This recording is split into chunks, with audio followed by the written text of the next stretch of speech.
اخر حاجة كانت في الحلقة اللي فاتت، راضي عور نفسه بالسكينة وراح على الشباك ينادي على الناس ويقول لهم الحقوني فريد ضربني بالسكينة. وفي الحلقة الجديدة الناس اتلمت على صوت راضي وهو بيقول الحقوني فريد ذبحني، وطلع رياض ومهران ورجالة الحارة يشوفوا فيه ايه.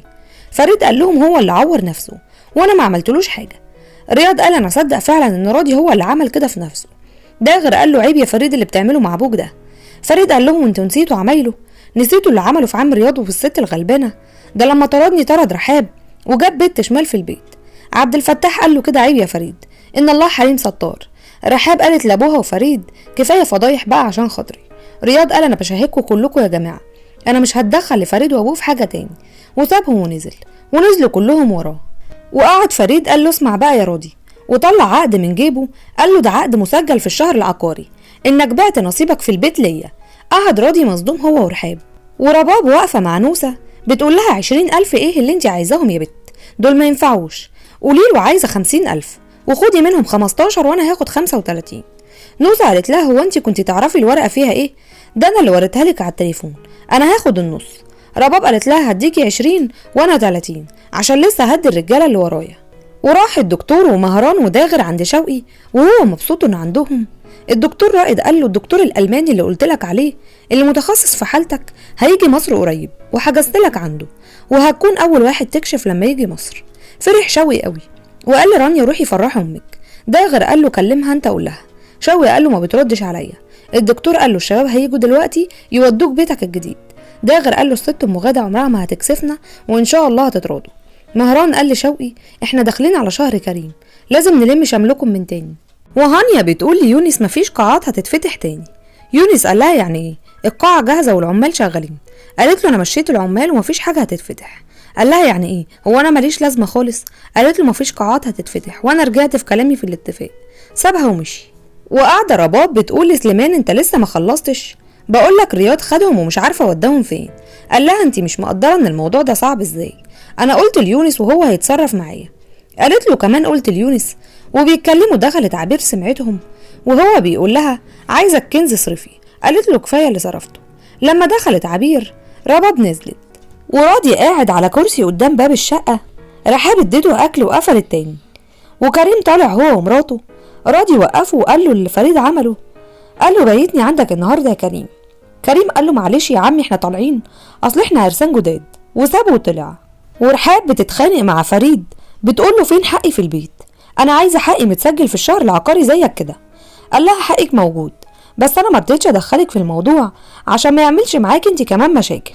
قالت له قدامك شهر تكون كتبت لي حقي، بدل ما اخد ابوك واروح القسم نقول على كل حاجه وتروح في داهيه. وسابته ودخلت جوه. وعبير بتقول لسليمان ايه الكنز والبخور والكلام ده؟ قال لها رباب عايزه تبخر حوالين البيت وشايفه انه كنز. قالت له ايه موضوع انها صرفت عليك ده؟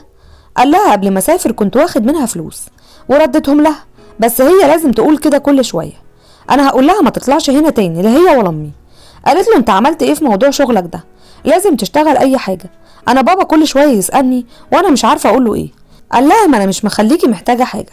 قالت له ما ينفعش، لازم تشتغل وتتعب وتشقى. قال لها حاضر ما تزعليش مني، انا ما اقدرش على زعلك.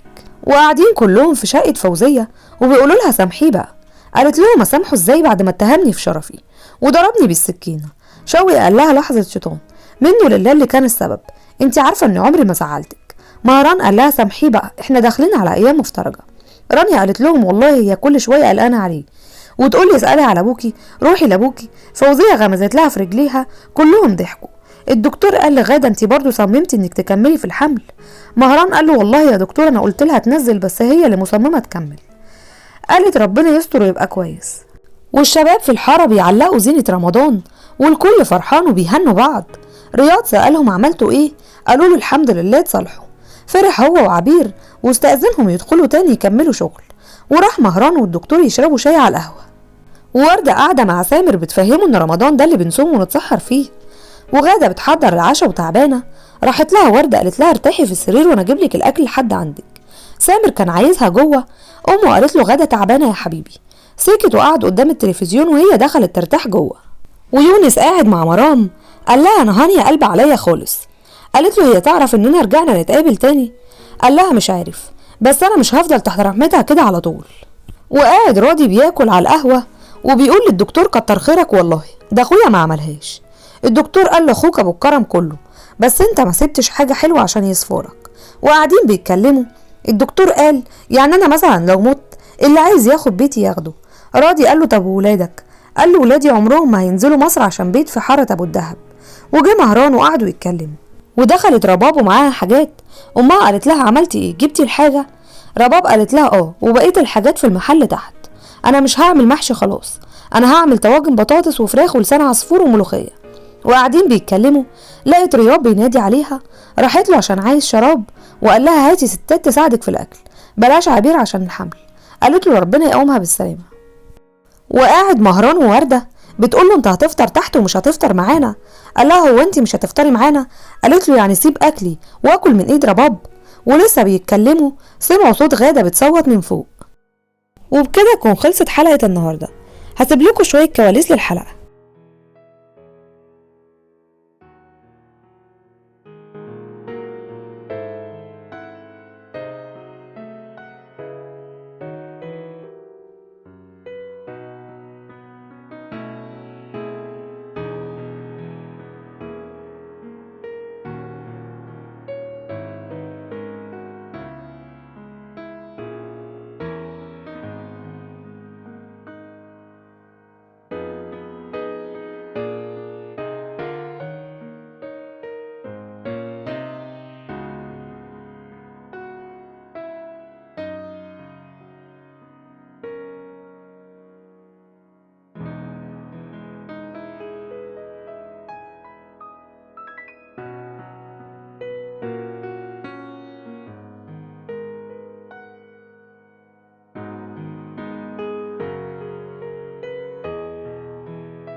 اتمنى لو الحلقة عجبتكم تعملوا لايك وشير وسبسكرايب وتفعلوا الجرس عشان يوصلكوا كل جديد.